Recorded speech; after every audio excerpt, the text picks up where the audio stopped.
Hello everyone and welcome back in my studio here in Berlin.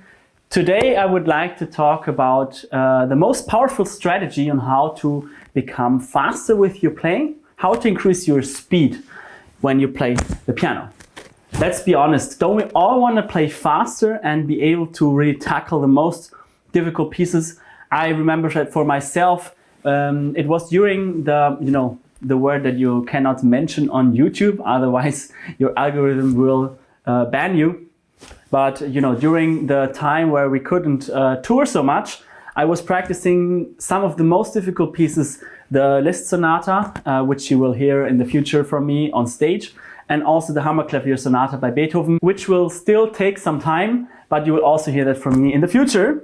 And I was really satisfied when I finally could play the most difficult passages. And it takes some years of training to really get to the highest level, but the most important thing is that you build a very solid foundation. So stay tuned to learn about the most powerful strategy that you can do to increase your speed at the piano. And that within a few weeks or months after starting applying this method. The first thing that you have to consider is that you cannot just play the pieces from beginning to end, right? I mean, that sounds quite obvious, but when I look back to my years in my studies in Hanover, I would walk around the corridor listening to many people practicing the piano, and I observed that many people just played the pieces through.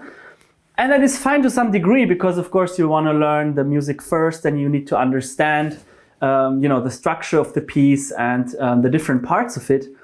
But at some point you cannot go any further. And the worst thing of all is that you waste a lot of time if you just play the pieces from beginning to end. Even if you just repeat some passages over and over again, you will lose a lot of time on your way to making progress at the piano. So you need exercises that work for very specific situations. I always say it's like a toolbox, you have a hammer for different things, you have a screwdriver for different things, and in the end it's the same with piano playing. You need to have mastered scales completely, arpeggios completely, that are just the most common ones, but you also need to have mastered thirds, sixths, octaves, chords, jumps, all these kind of things.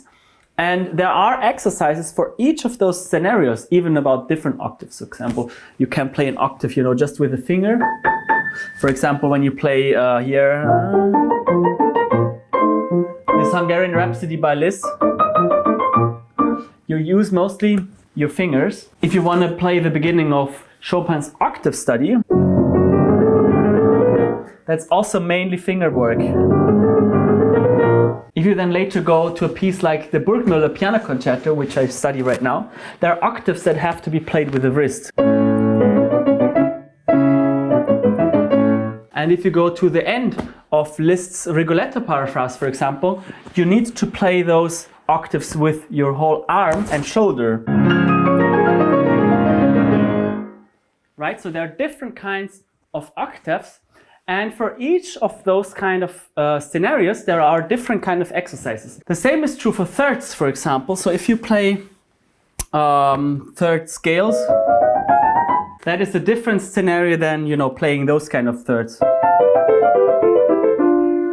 And also there are different kinds of exercises, also for sixths and scales, if they're chromatic scales.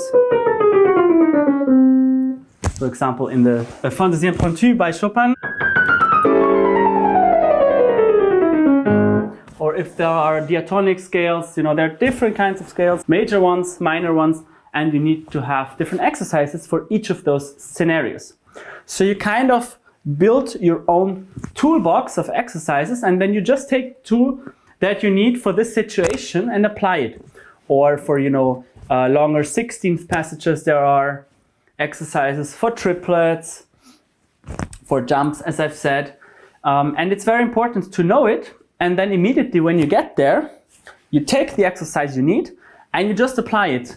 And it's much faster if you actually take some time. I have discussed that in a previous video, which you can find here somewhere, what criteria exercises have in order to actually work. And one of the criteria was that it takes some time. So it's okay if it takes like 2 or 3 hours, but then once you have finally mastered it, you will actually know it and you will not unlearn it anymore. And you have to know one thing. If you do these exercises, of course, you have to also practice the piece, but you should mainly practice it in slow tempo, in very slow tempo. You know, Michelangelo, for example, he was famous for practicing slowly, and he had also this challenge to practice as slow as you can.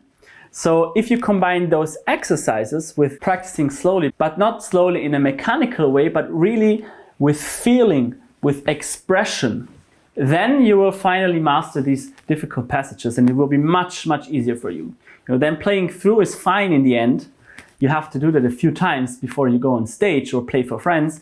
But, you know, it's not the only thing. So you have those exercises combined with slow practice that will make you master those pieces, and that will finally also increase your speed, because mostly speed is not a problem in and of itself. The problem is because there is another problem. You know, speed is, I would say, the symptom.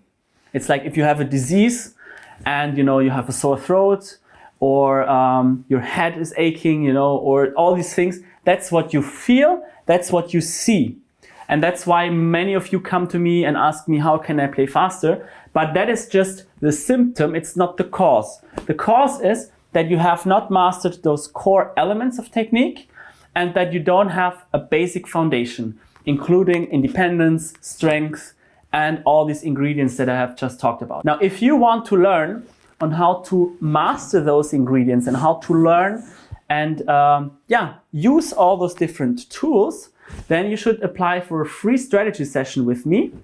You will find the link here. It's aaronpilson.com/mentoring, where we will analyze your situation and look exactly what exercises you need for the pieces you play in order to master them, and then as a result also increase the speed of them.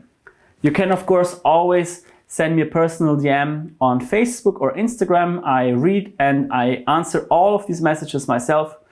And I'm looking forward to talking to you and helping you with your piano playing. Take care.